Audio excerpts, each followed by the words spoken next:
Hi viewers, it's the Extraordinary Tourist here, and today I'm going to do something that I haven't done in quite a while, and that is create an art video where you get to see me create a painting from start to finish.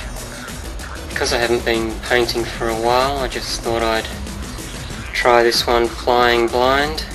I haven't done any preliminary sketches or drawings beforehand. All I know is that I'm going to paint a cat of some sort, so let's see what eventuates.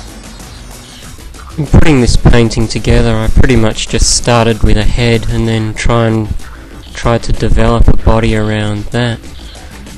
I had this idea of perhaps a cat lying on its back, rolling in some way or another, but generally just had to see how the lines worked out and where I could fit the legs in.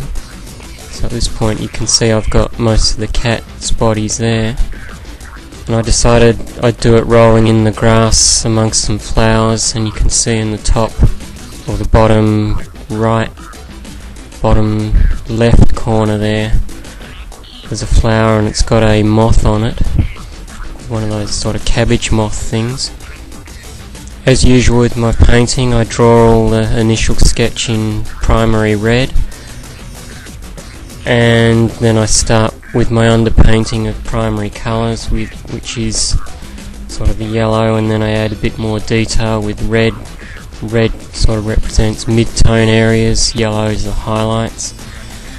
Because this painting's got a lot of green in it, instead of going to blue, I went straight to green for my shadowy areas and green areas, which you can see that's what I'm painting there.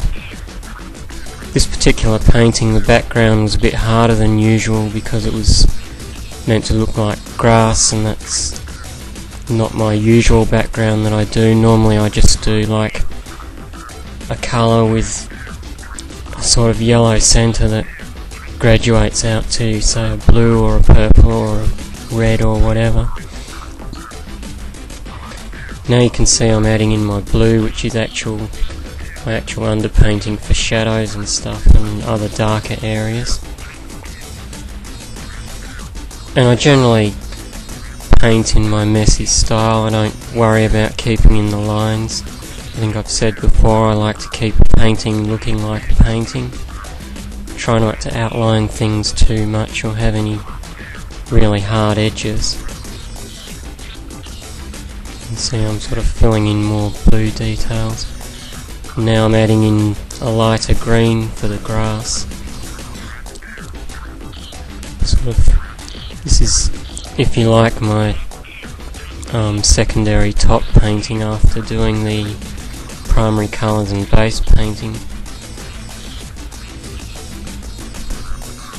And you can still sort of see I'm very rough, doing things very quickly,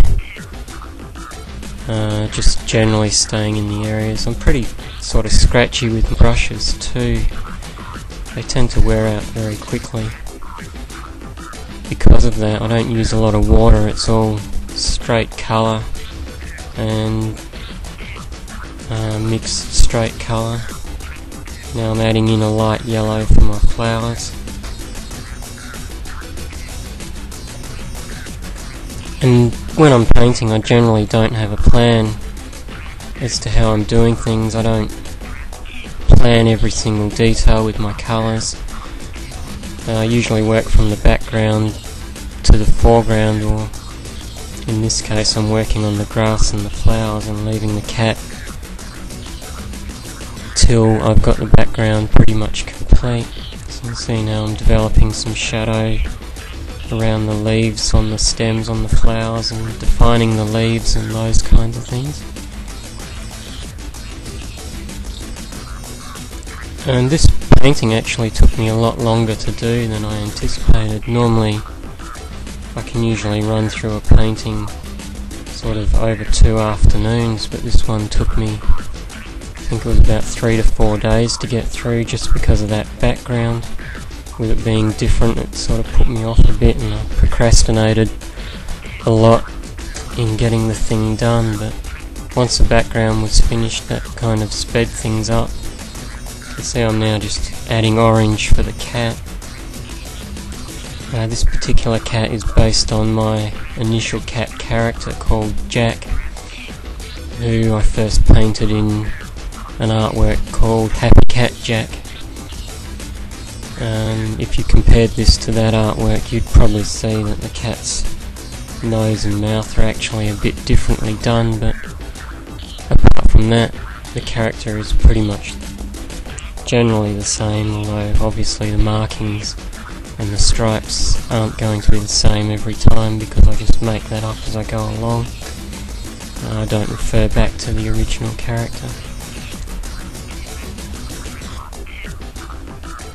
You can see there I'm just developing that cabbage moth on one of the flowers, which this cat is supposedly looking at and perhaps contemplating whether he should perhaps attempt to catch it or not.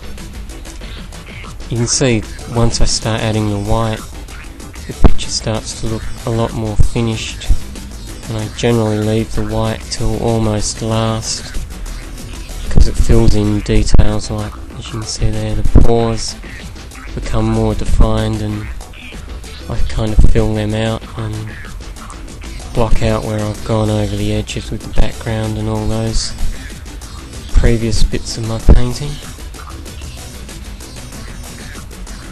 And just doing the last paw there, finishing that off with all my highlights and doing a few details like the cat's whiskers and stuff. Then you'll see me come in with the final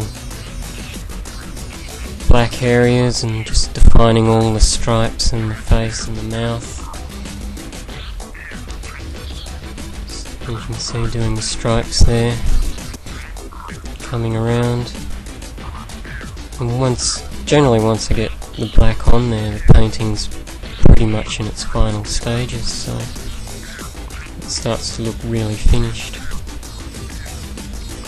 So there you go, just signing my name, and that's the finished painting. The last thing to do is to remove the masking tape around the edges, and there you go, the finished painting, Rolling Cat Jac.